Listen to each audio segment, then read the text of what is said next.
Pro Bowl? What the heck is the Pro Bowl? Never heard of it. Can we move on to the Super Bowl already? Welcome back to the Card Adventures Podcast. My name's Curtis, and I'll be your guide on today's card adventure. You ready? Let's go!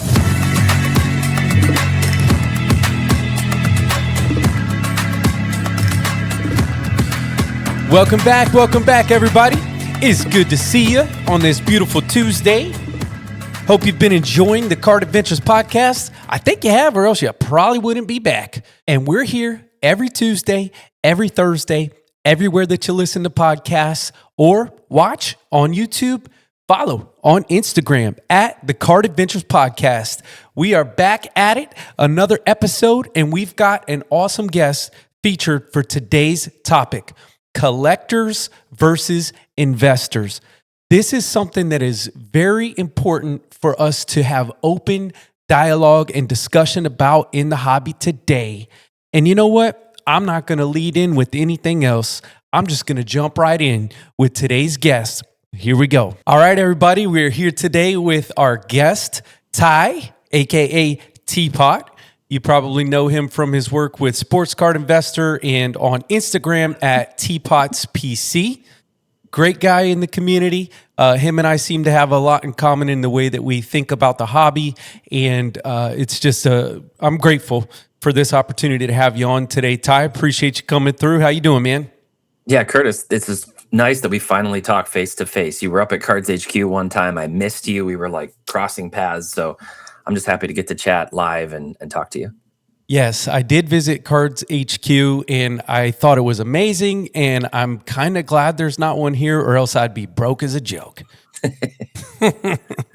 I may or may not eat into part of my paycheck on a weekly basis.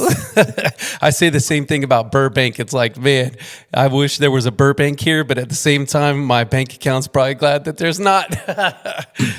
I find enough ways to spend money on cards. But hey, how are you? How's the family? How is everything going up there in Georgia right now? I know it's a little colder than normal. You're in the Atlanta area where Cards HQ is, right? Yeah, that's right. Yeah, Northern Georgia. I live out in the suburbs. It takes me about 30 minutes to get to the office, to the store. But family's good. I've got 5 kids, and they're all healthy and happy and crazy. And it's, life's a blink. I feel like I was 30 yesterday and I'm 40 now. So that's life right now. I totally understand. And last thing I'm going to say before we jump into the card convo is I'm sure that this cold weather is no match for Michigan, where you're originally from, right? That's right. Yeah, I grew up in Southwest Michigan, Grand Rapids area. I'm a born and miserable Detroit sports fan, and picked up a few other favorite teams and players along the way as a result of that. But originally from Michigan. I'm born and raised in Florida, Tampa Bay area. I'm about 45 minutes from Raymond James, and it's been cold for us lately, but I like it because it's so damn hot here all year long that any chance we get a break from the heat, I'm a fan of it. And I tell my wife all the time, I'd take 40 degrees over 80 degrees any day. Now, y'all Michiganders, y'all could keep that single digit and below zero weather all day. I don't want any parts of that, but I'll take 40 over 80 any day. Let's jump into the convo. All right, so today's episode is going to be centered around this idea of collector and investor, collector versus investor, collector or investor. A lot of times we hear these terms in the hobby and we feel the tension. We hear the complaints, the accusations, the grumblings, the finger pointings. But really, this is our hobby and we're all here together, coexisting in a place where, let's be honest, you don't have a lot of friends and family that are interested in your sports cards, okay? We are the individuals who have chosen to chase shiny pieces of cardboard. And I think there's a place for everybody here. But I also think it's great for healthy dialogue. And so today we're going to jump into some of that. And Ty, we'll just jump right in here. And that is, you are a collector, but yet you work for a sports card investor.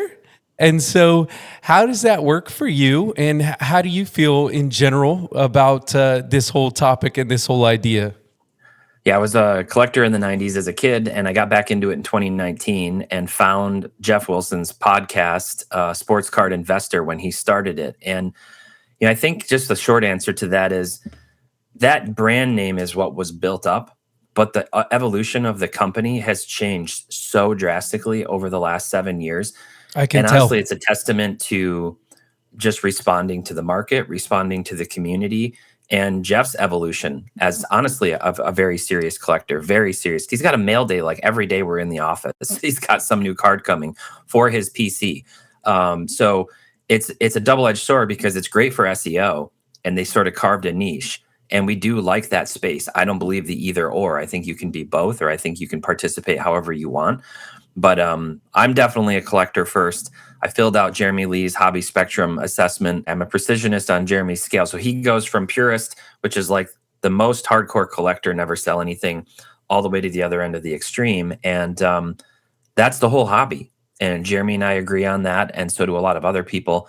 But then there are a lot of people who have strong disagreement about that as well. Hobby bullies is what I call them.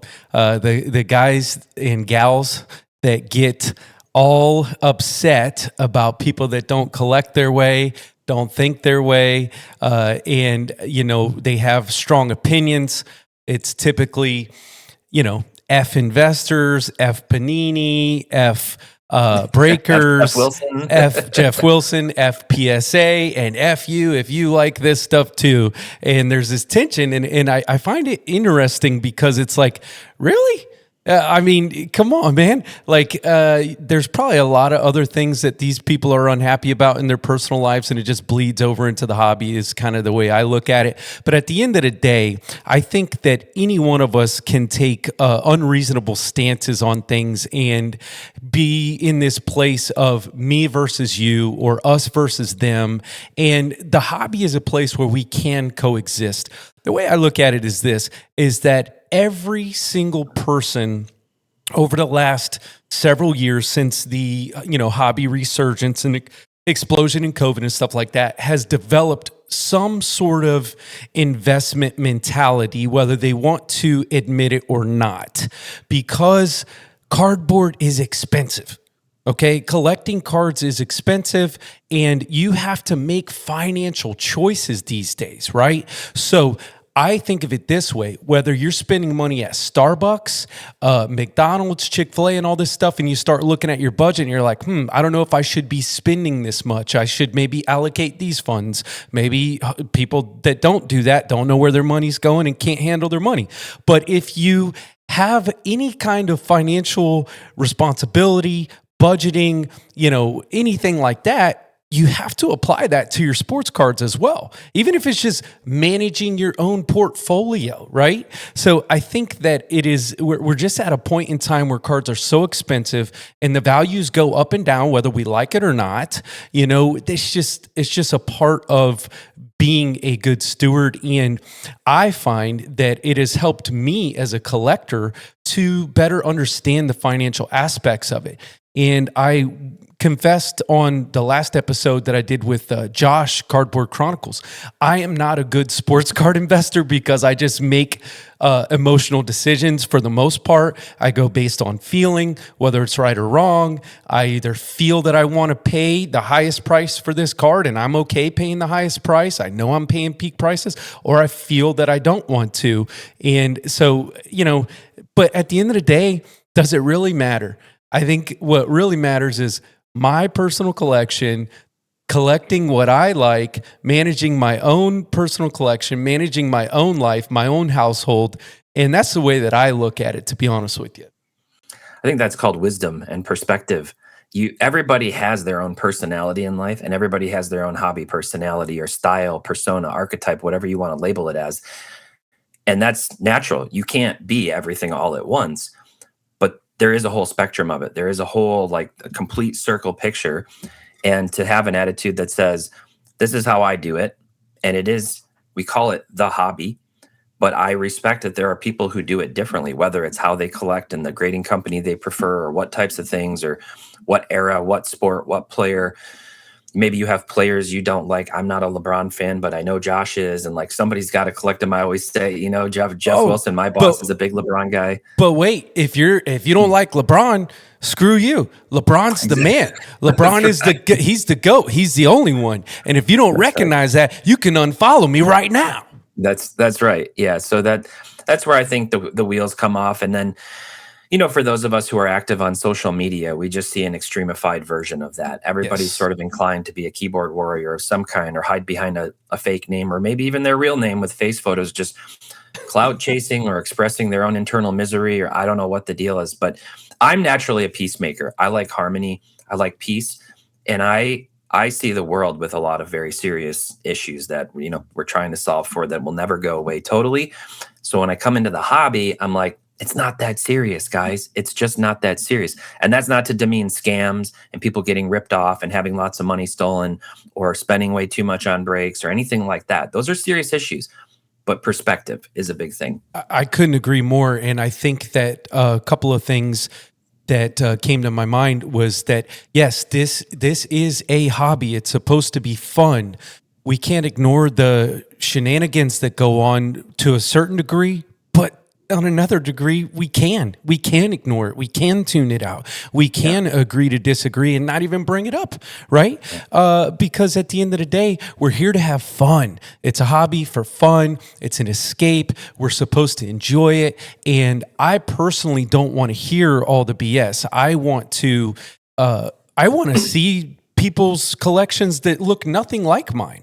Whether it's 90s versus Panini era or PSA slabs, BGS slabs, LeBron, Jordan, Kobe, whatever, I enjoy all of it personally, and I enjoy people's perspectives. What I don't enjoy is when people get dogmatic and ready to die on the hill of my guy is the king, so screw your guy, or this way sucks, and if you like that, then you suck too. It bothers me. But the other part that you touched on that I wanted to say something about was everybody who has a part in this hobby, and I think Brett from Stacking Slabs opened up my mind to this over the last couple of years to make me see things from a different perspective. Not that I was closed off to it. I'm always open, but open even more. And that is this: even when you think about flippers who have no other intention than to get a card that they don't care about to make money off of someone else.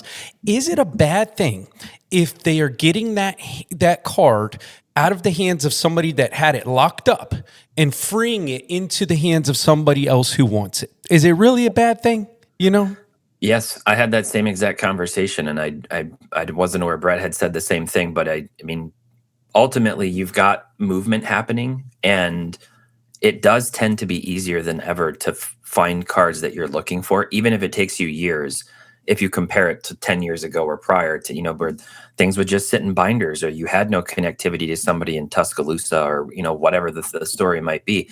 And I'm not just talking about eBay. I'm just talking about how people make things available on Instagram, travel to card shows, things hit random repacks and then surface because those people went out and dug them, unearthed them somewhere. So there's a lot of activity happening in that space. And it's just the whole ecosystem. There's the industry aspect of this, hobby, what we call the hobby. And then there's the actual hobby collector core of it. And the two things kind of coalesce together. And there can be friction. A lot of people are very passionate collectors. And I understand the perspective of people who have held up this hobby for forever. They never left. They've been in the last 20, 30, 40, 60, 70 years.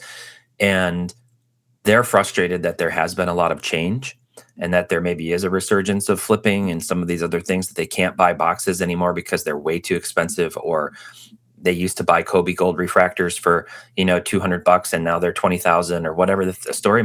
I understand the frustration to that extent, but I'm also a realist. I do too. You just have to say, this is the way it is now. Now what? Now what do I do? Yeah, and again, it's that the good side, bad side. The bad side is, everything does cost more, but the good side is, if everybody was just true collectors who never sell anything, you wouldn't have an opportunity to get anything. Your PC would not look any different a year from now than it looks from today. If if everybody just held on to everything. The breakers, the flippers, the dealers, they are the ones that get the cards moving. And the other thing I want to say is this, the whole, collector versus investor thing. So I got a little story. I'm not going to tell the person's identity right now, although I do plan to have them on as a guest at some point. Great guy that I've built a relationship with over the last few years. True collector. Okay. I paid him so much money to pry away some key cards from him, okay? To the point where I don't think he would have sold them to anybody else because he knew they were going to a good home with me. Yeah. He's a true collector at heart, but he had to start thinking financially for a minute and say, holy smokes, Curtis is willing to give me this much money for these cards, right? And so he played the investment role for a moment and said, I know what these are really worth. Nobody's going to pay more for these than Curtis. Heck, I could take Curtis's money, hold it for a little bit, go back and buy these cards over. These cards don't come around all the time, but it may take a couple years, but I'll go back and buy them for half of what Curtis gave me for them, and I'm just giving you an example here of a guy that I know is a true collector, but chose to take the cash over the cards for whatever personal reason. And that was his choice. And, so we have to understand that we all have the ability to make financial choices, manage our finances, manage our collections without labeling people, casting people out, condemning people, and all that. Because there's some really, really good people in this hobby that get pooped on by hobby bullies just for simply selling cards. So It's silly, but... Yeah, well, and think about when you buy a card, you're buying it at a price point you're comfortable with. If that price point changes drastically, let's say you bought a card for $1,000 and you're like, I feel okay about the price. That's the value I'm willing to attribute to this card and what it means to have it in my collection. And then that card goes up to $10,000 and you would have never bought it for $10,000 in the first place. That in and of itself can be a very useful thought exercise. Yep. Whether it's for personal collection curation and consolidation purposes to go, wow, I don't like this $10,000 worth. I liked it $1,000. Maybe I liked it at $2,000 or $3,000 worth. I don't like it at $10,000 worth. You know what I would like? And this is okay. I'd like to take 5,000 of that and use it to help pay off this window behind me that's brand new and the rest of them in my house. And then I'm going to put 5,000 back into some other cards or card that I really like for my PC. I do that a lot where things go up over time. I try not to buy into the hype, so I never typically get crushed on cards. And then that way they're kind of temporary stores of value. Maybe you lose out on the fees over time or some other aspect. They go up, they go down, whatever. But it is nice to have that flexibility to get to enjoy a card for a year or 2 years or 5 years or longer, but then go, it doesn't match my collection style anymore. It's not what I'm passionate about. It's been a fun ride. And for me, that's been a big part of why I shifted my profile. And you changed your account name, and I did too, to T-Pott's PC, because it used to be at Drummond Card Collector. Yep. And I still have several Drummonds, but I've been moving a lot of them. And some of them, most of them to two really serious Drummond collectors, believe it or not. They're out there other than me. Yeah, well, that's awesome. And I think that everybody should have a healthy perspective like this because, again, I can't stress it enough. And Uncle Curtis starts preaching financial responsibility. And my listeners know I always say, you have to be financially responsible in this hobby if you want to last long term, whether it's a window in your house or whether it's a kid's graduation or whether it's a wedding or whether it's paying off the mortgage. There are things in life that are more important than sports cards. And I love sports cards. At this point, I have a collection, that's worth a significant amount of money. But believe me, if a financial priority came up in my life, I would be a fool. I would be hurting my family, my children, who are way more important than Kobe Bryant or Mike Evans cards, right? So if that time comes, or if I was faced with those choices, I would be a bad father or a bad husband not to prioritize it if I didn't have funds elsewhere. So I'm giving an extreme example, but I'm just Yep. trying to open up people's minds to say, you know what? Sports cards are great, but there's other things in life. And if that's true, then there can be different ways to collect, different ways to invest, different ways to handle your finances. We can coexist. We don't have to label people. We don't have to bully people. We don't have to fight with people. We can enjoy the hobby together.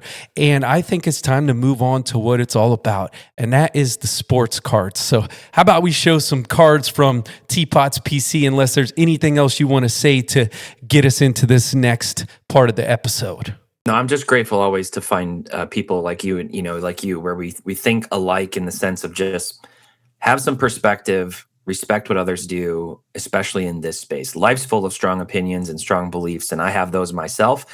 But this is cardboard, so let's look at some of those. Let's look at some cardboard and some plastic, right? Because some of these cards are actually made of plastic these days. Your chromium stuff. It's just what I've learned. All right. So first card, here we go. You ready? Boom, baby. Amon-Ra St. Brown, blank slate, Origins. This is a very cool card. I like the blank slate. It's one of the non-shiny cards that has always grabbed my attention. Simplicity, very cool. Let me shut up about it and let you tell me why you like this card. Well, you just described it perfectly and to a T. You and I share a love for shiny and for refraction, and you do a great job, as does Kai and others, to capture that in motion photography and other things. But I also do love art and simplicity. And this is, believe it or not, blank slate is the only card I've ever gotten my wife to go, oh, I like the look of that. I show her all my cards. I think when I got this one in the mail, I might have said exactly what you did just now, like, boom, pulled it out. It's like, this is sick. The first blank slate I ever owned was the first year of blank slates, 2017 Court Kings. It was a Giannis. And I don't sadly have that card anymore. I moved it a few years ago to help fund my move to Georgia. So I'm happy to boomerang back to this one. This is from 2025 Origins. They started making them in football in 2022, but Amon-Ra is one of my favorite players in the NFL right now. I'm a big Lions fan, sadly. And he's just a beast, and I love Don't this be focuses sad on the about player. that. I gotta tell you something. I enjoy watching the Lions, so everybody knows that the Buccaneers are my home team. I'm ride or die Buccaneers, but there's a few other teams that I enjoy watching, and the Lions has traditionally been one of them. I also have a friend who is a diehard Lions fan, so sometimes we'll get together and I'll watch his Lions play.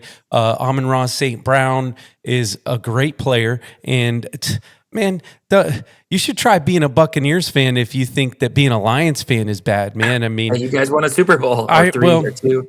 Two, I guess, yeah. But you know how many terrible seasons we've had in between those two Super Bowls. We've had some misery together for a number of years, that's for sure. All good, but you know what? Ty is a diverse collector. He collects multiple sports, multiple players, and so we're jumping right into this next awesome card, Andre Drummond 2012 True Gold Prism, and we all know it's limited to 10. My goodness, that border is so gorgeous. Plenty of gold there. Tell me about it, Ty. So this was at the time that I bought this, the biggest card I'd ever purchased for my PC. I think I paid around $2,200 for it. And obviously the 2012 Prism Golds have just popped off in general. There are people trying to set collect. There's just a demand overall for any player. And this is his rookie card. It's a beautiful card. The 2012 and 2013 is my favorite year of Prism. 2012 is probably third. 2018 is my second, mostly because of the memories of coming back during that year. Tell me those again. So I go 2013, 2018, 2012. Okay. And then 2015, and then and then 2014, and then the rest is kind of noise to me, honestly. But so beautiful card. This is a perfect example of one that I had for a long time. I still technically own it. It's actually at the Fanatics vault. I sent it there, and I thought, you know what? If I need to move it, I'd rather have it ready to have it liquid. I put it up on the buy now marketplace with a ridiculous price tag, and I'm like, if somebody wants to pay me, like I paid $2,200. If somebody wants to pay me, $6,000 for this, then I don't know. I'll let it go and I'll buy some more blank slates. Oh, you're such a bad investor, flipper, taking advantage of people. Gosh darn it. Yeah. Hey, question. Did you grade the card? I bought it. It's actually a BGS 10. Yeah. Oh, okay. You cropped out the slab? I cropped it to respect the beauty of the card. Hey, That's hey, okay, that's cool. Well, I respect the beauty of that card for sure. It is amazing.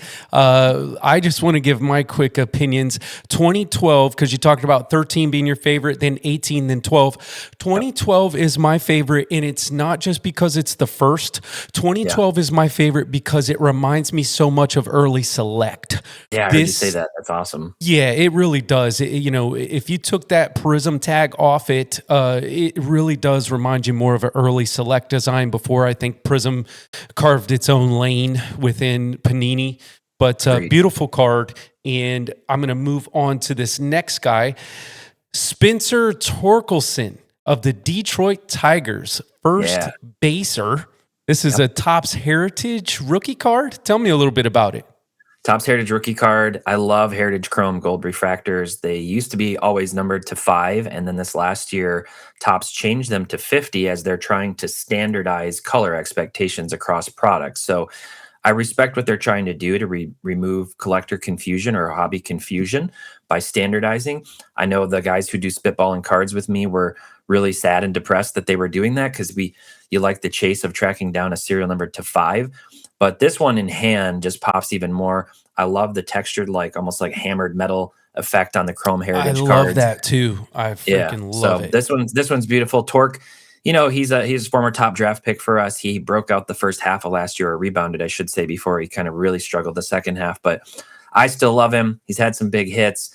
And this one was sent to me by one of the guys from the podcast. And when I looked at the seller account on eBay, it was actually some people who I know who own the shop and I've known for years. So I was able to get a little bit more of a deal Very from cool. them. This is one I'm really happy to have. Very cool. I also love that textured, you said like a hammered metal. I've always loved that. And just a beautiful card. Very cool. I one day want to get the Kobe Bryant. I can't remember what year it is. There's a Kobe that has a similar look to it. Kai has one. I want to get the blue Kobe. Yeah. The 52 style. That's what it is, the 52 style. Yeah, I'd like Yeah. to get the blue Kobe one day. It has that same textured background. I freaking love it. So this next card that I want to show, I have to make a confession first. And that is, Ty, would you believe that I have never, ever in my life seen a single Star Wars movie? Would you believe that? I would believe it. There are people out there. I won't judge you for it. Well, my wife and my son love Star Wars. They've seen every movie. They see any movie that comes out. And my wife has tried many times to get me to watch one. I can't really tell you why I haven't, but I figured that I've missed so many of them that if I watch one that I feel like I would have to go back and figure it all out because I've heard like the stories kind of intertwine. I really don't know how all that works. I'm leaving the Star Wars stuff for the rest of y'all because it ain't for me, but I do want to show this really cool card. Boom, the Emperor Palpatine, did I say that right? Mojo did. Refractor. I Yes. freaking like this card. It's so cool. Even though I don't really know who Emperor Palpatine is, I've heard of him. I just don't know his Yeah. role in the story. But I'm a huge sucker for Mojos, and I thought this card looked so cool, so I wanted to share it. Tell me about it, Ty. This card gives me in my collection unlimited power. Anybody who's seen it will know the reference. So this is the 2022 Star Wars Galaxy set. And when it comes to non-sports, like pop culture, movie type products, I massively prefer the ones that have the art and the different artwork over the ones that have like photos just of the actors, especially their Gotcha. like profile. And so Star Wars, they have regular Star Wars Chrome, but it's more just like these classic portraits of the actors. I don't really chase the actor autos. I don't care about that. I like the art. And so this set out of 2022, it's the second year that they had made this Chrome Galaxy set. And actually probably one of the least popular, less fan favorites, but these particular artwork, like bordered profile sort of pictures of some of the main characters, those are the ones I've been chasing, and this Mojo pattern in particular for the ones that it makes sense to afford. But it's one of the top 2 things I've been collecting over the last year is Star Wars Chrome Galaxy, in addition to really bolstering my Detroit Tigers PC. So my focus has shifted somewhat. I love it. I love shifting, pivoting. One last thing I want to say about this card is that the Mojo design, I think the first Mojo design was out of Flair Showcase 97, 98, if I'm not mistaken. But it's interesting to me how the different companies between, Topps and Panini and all these guys, they borrow the patterns from each other, but I never noticed that you could use the same name. So like they're calling this a Mojo. I'm assuming this is a Topps product or this Topps. Yeah. So, nobody seems to own the rights to the particular parallel pattern names, I guess. Yeah. Sometimes they keep them the same. Sometimes they change them. I've seen it go both ways, but apparently no trademark on the naming of the prismatic effects, as I call them. Prismatic effects. Well, again, Mojo is one of my favorites for sure. Obviously, I love gold prisms, but anytime I can find a Mojo, especially if it's numbered, I'm a sucker for the Mojos. I wish there was more of them for my guy Mike Evans. There's only a couple. But I freaking love the Mojos. Man, I can't tell you how much I've just enjoyed the diversity of your PC. I enjoy the diversity of your hobby experience and the way that you interact with different people in the hobby that don't necessarily think like you or collect like you. And I think we need more of that. So it's been an honor and a pleasure to have you on this episode. And I just want to encourage all of my listeners to embrace everybody in the hobby, because at the end of the day, your other friends and family ain't collecting cardboard. You got nobody else to share your PC with. If it wasn't for this online community, we really wouldn't have many people to share with at all. So open up your mind, open up your heart, and just embrace the hobby. Ty, anything you want to say to any of our listeners before we get out of here? Just remember, your girlfriend's probably not a PSA 9. Hey, where'd you get that from? Some knucklehead online? Some knucklehead. I liked it. So it's been great, Curtis. Thanks for having me. Good to talk to you. I'm that knucklehead, by the way. It's been great having you as well. I appreciate you, buddy. We'll talk again soon. God bless. All right, everybody. I hope you enjoyed today's episode. Listen to me. I want you to avoid hobby drama. Just like we say, avoid the hype, you got to avoid the hobby drama. You got to embrace other collectors. We are here together in this hobby and everybody plays their role. It's not us versus them. It is we, the hobby. So I hope you got something out of this, and I hope you will join us here every Tuesday, every Thursday, everywhere that you listen to podcasts. You can watch on YouTube. You can follow on Instagram where I share my personal collection. And I can't thank you guys enough for being here. Please let somebody know about the Card Adventures podcast. And I'm going to say this, whatever you do, collect what you like and do it in a way that you can be proud of. It doesn't have to be you versus other people. It doesn't matter what other people think. And you don't have to get involved with hobby drama. You can focus on your collection. See ya.